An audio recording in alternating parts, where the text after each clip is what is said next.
Tonight on NewsWatch, crisis in the Ukraine, why the situation is causing fear for Jewish people in the country. Plus, conservatives gather for their cause, how some of the GOP's biggest stars are appealing to these voters.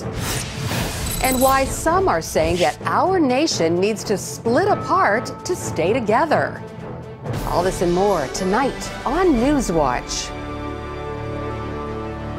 Living in fear in the Ukraine. Good evening, I'm Lori Johnson.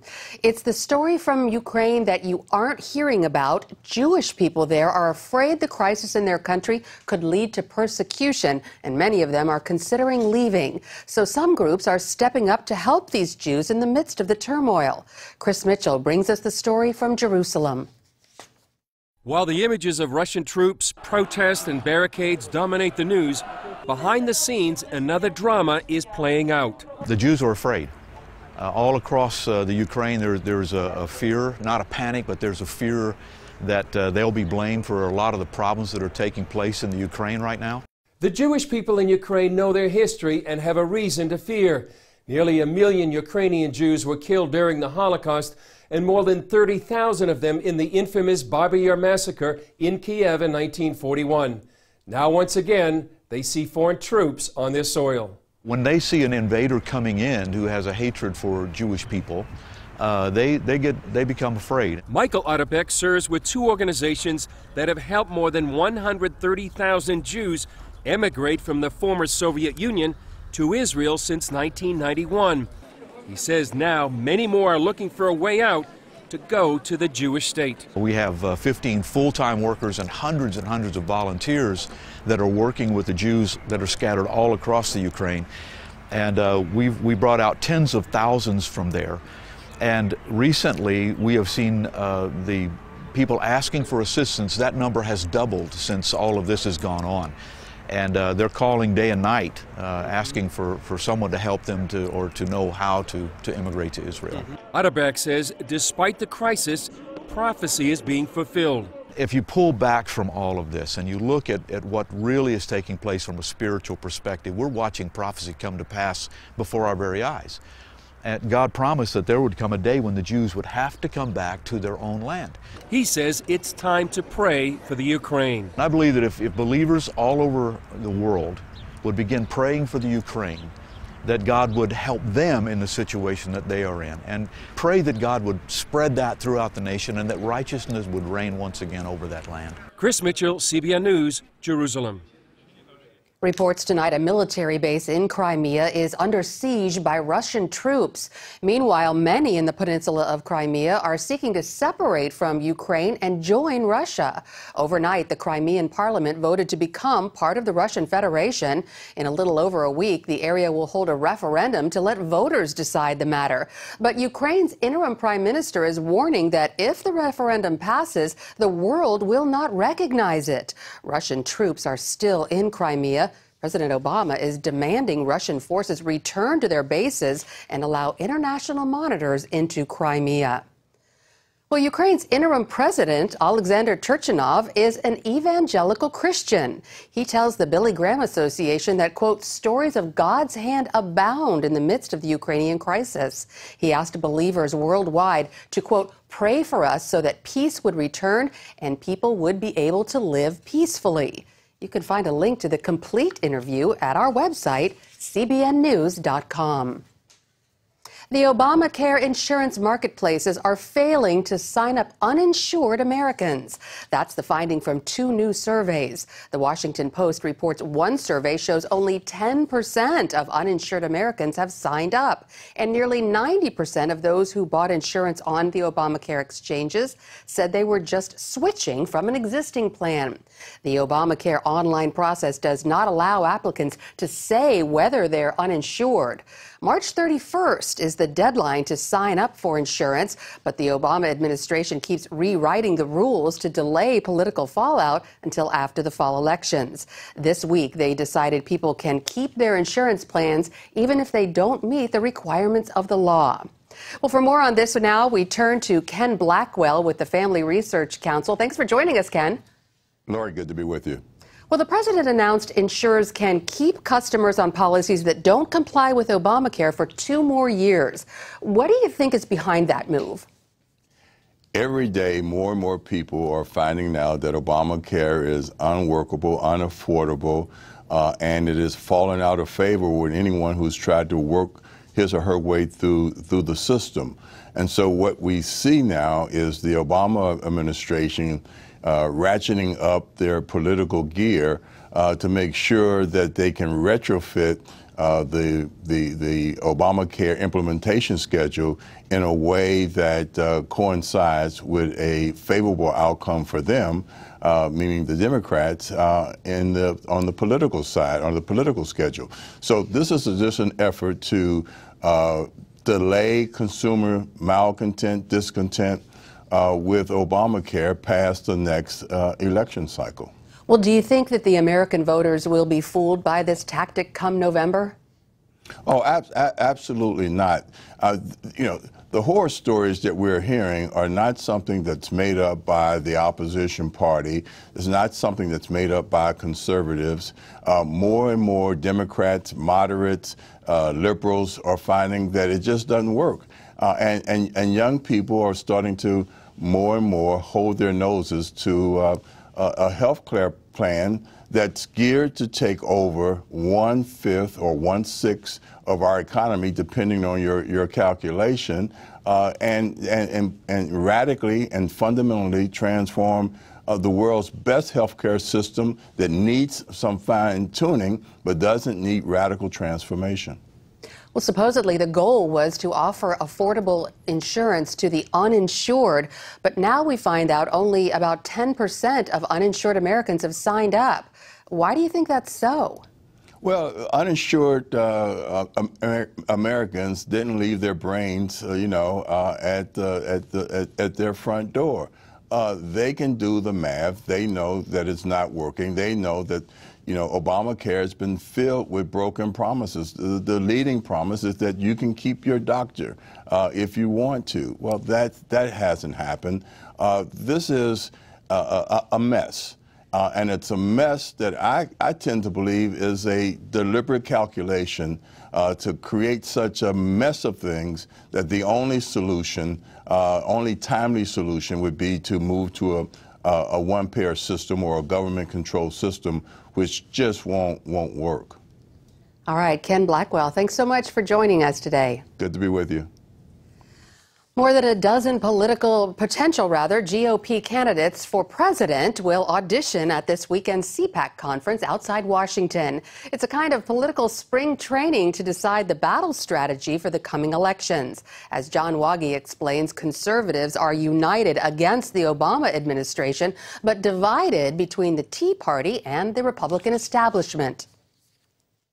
Conservatives clearly are upset at Republican leaders for giving up without a fight against Washington's debt ceiling hikes. But opposition to the Obama agenda is the superglue that holds the movement together. The last 5 years have taught us anything about our liberal friends, it's that they don't get accountability. Many are also appalled by the vacuum created by the Obama administration's U.S. foreign policy retreat. No one trusts us. No one listens to us. No one respects us, and no one fears us. On the domestic front, the speakers took aim at Obamacare and the IRS targeting of religious and political conservatives. Former Arkansas Governor Mike Huckabee called the IRS a criminal enterprise and said the country should put it out of existence by adopting a flat tax.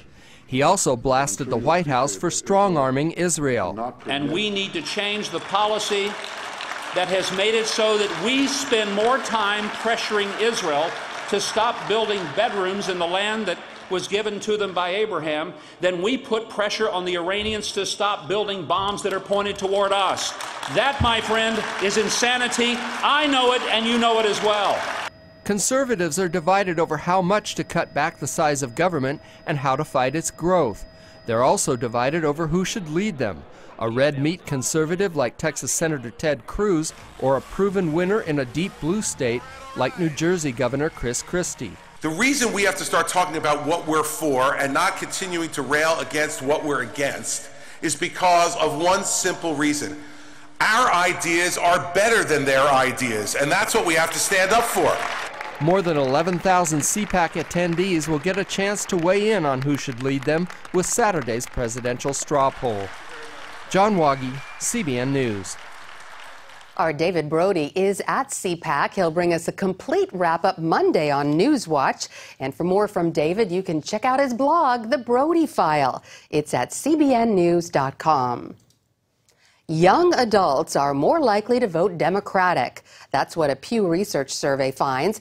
50% of Americans aged 18 to 33 say they are political independents and more leaning Democratic, while 34% lean Republican. They're also less attached to organized religion and less likely to be married. 64% do not consider themselves religious, which is the highest for any age group ever measured. Well, it was a symbol of hope for many after the 9/11 attacks, and now it's at the center of a legal battle. The World Trade Center cross was set to be displayed at the World Trade Center Museum opening later this year.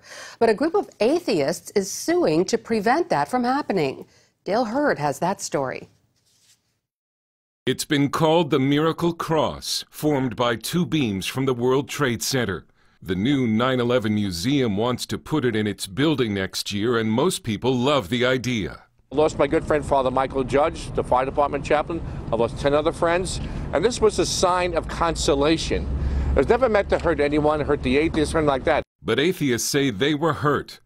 The lawyer for American Atheists says the plaintiffs were suffering physical and emotional pain as a result of the cross, including indigestion, depression, headaches, and anxiety. In court, their lawyer said the artifact screams Christianity. He went on to propose a plaque be included in the museum that would read, "Atheists died here too." What we have here is a definite, consecrated religious object. It is not a historical artifact. But a panel of judges asked what's the difference between a cross at the 9/11 museum and religious objects in other public museums. A lawyer for the 9/11 museum argued rescue workers had a horrific experience after 9/11. They took some comfort in this object.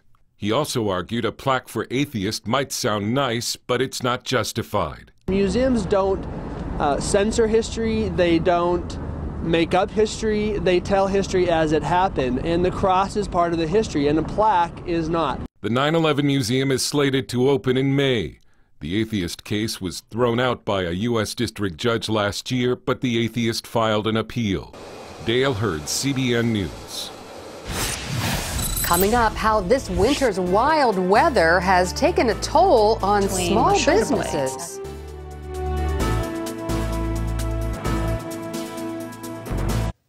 Hiring across America was up in February, but the unemployment rate also rose slightly. The Labor Department released their monthly jobs report today. It shows employers added 175,000 jobs last month. That was more than expected, especially considering the brutal weather seen in much of the country. The unemployment rate ticked up to 6.7%, up from a 5-year low of 6.6% in January. Experts say the increase in unemployment is likely due to more people looking for jobs. Well, despite the latest jobs report, the winter weather has made it tough for many small businesses. Charlene Israel has that story. It's been one of the worst winters in years. Ice and snow, traffic stuck on frozen roads, and some of the coldest temperatures Chicago has ever seen. All those harsh conditions have hurt businesses. GM and Ford report U.S. sales declines last month as frigid temperatures and snowstorms pounded much of the nation. Sales at car dealerships have been frozen. Nobody comes out. It's just the snow. They're afraid 2 weeks before it, and it takes 2 weeks for them to come back out. While industry analysts say dealerships in warmer weather states fared well this winter, those affected by the cold and storms are offering more discounts to unload inventory, which mean good deals for consumers. But the auto industry isn't alone. Airlines are also taking a big hit. About 1 million flights canceled this season, costing airlines as much as $500 million. But some businesses are heating up. Roofing contractors are seeing a boom And thanks to potholes, car repair shops can barely keep up with business. Our business is through the roof. If I could get more hours out of my guys, I would. At Ace Hardware, sales of snow blowers, shovels, and other cold weather products are up 135%. And as the frigid weather tightens its grip, winter-weary Americans are longing for warmer days. The travel website JetSetter says bookings for warm destinations are up 38%. Charlene Israel, CBN News. Up next, secession in the U.S. Meet the men and women behind the 51st State Initiative.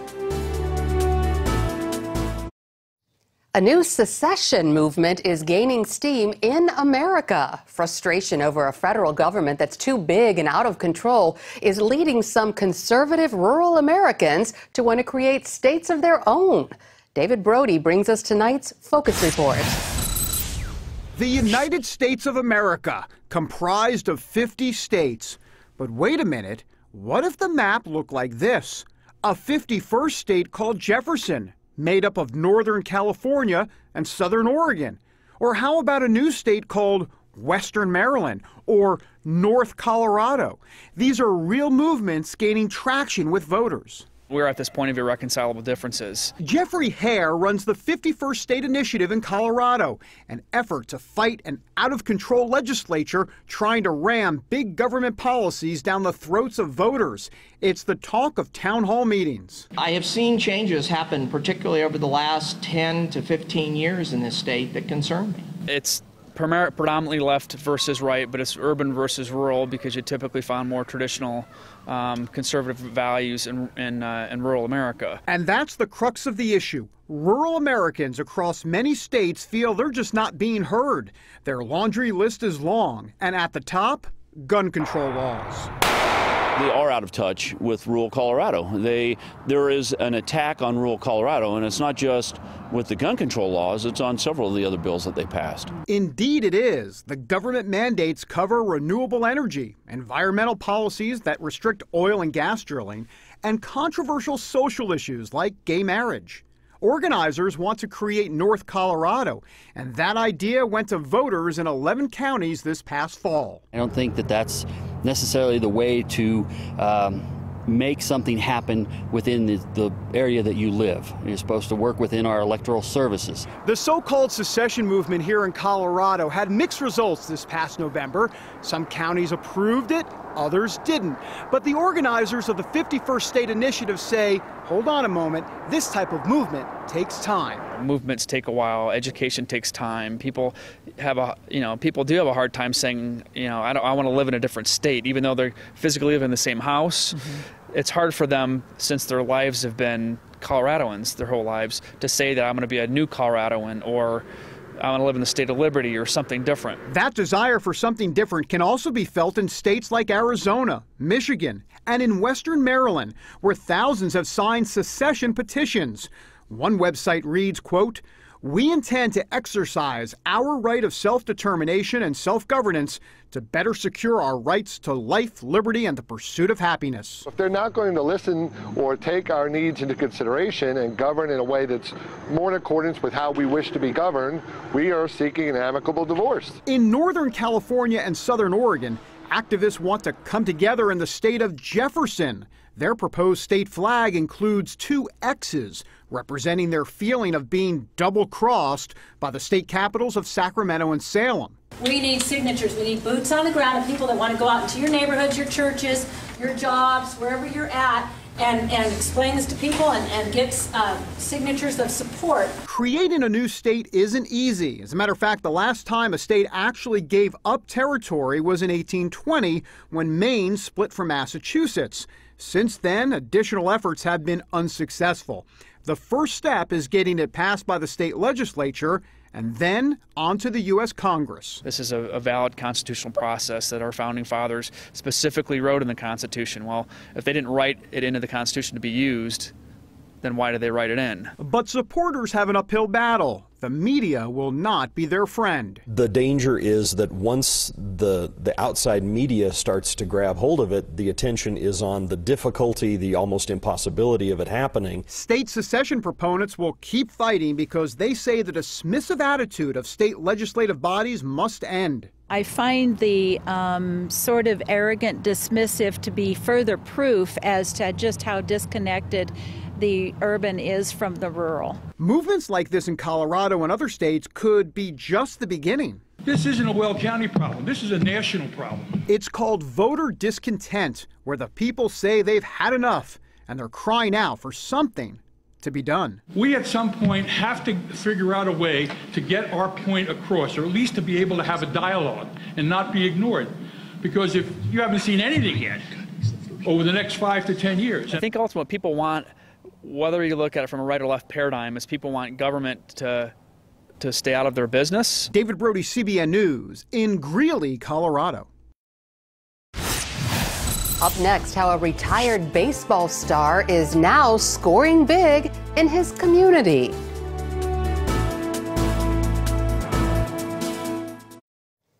Former New York Yankee Mariano Rivera is scoring big, but not on the field. The retired baseball star is celebrating the new church he bought and rebuilt with his own funds. The city of New Rochelle sold the abandoned Presbyterian church building to Rivera for $1. He invested $3 million creating the Refuge of Hope Church. The Pentecostal church is headed by his wife, Clara. Rivera calls it a privilege to fulfill a dream that God put in their hearts. This is totally in a different level. You know, this is to help families, to bring people close to the Lord. My jaw dropped. It's obvious that an enormous amount of love and care and attention has been poured into this church. The mayor credits Rivera with 2 saves, preserving a key part of the city's history while playing a role in its future.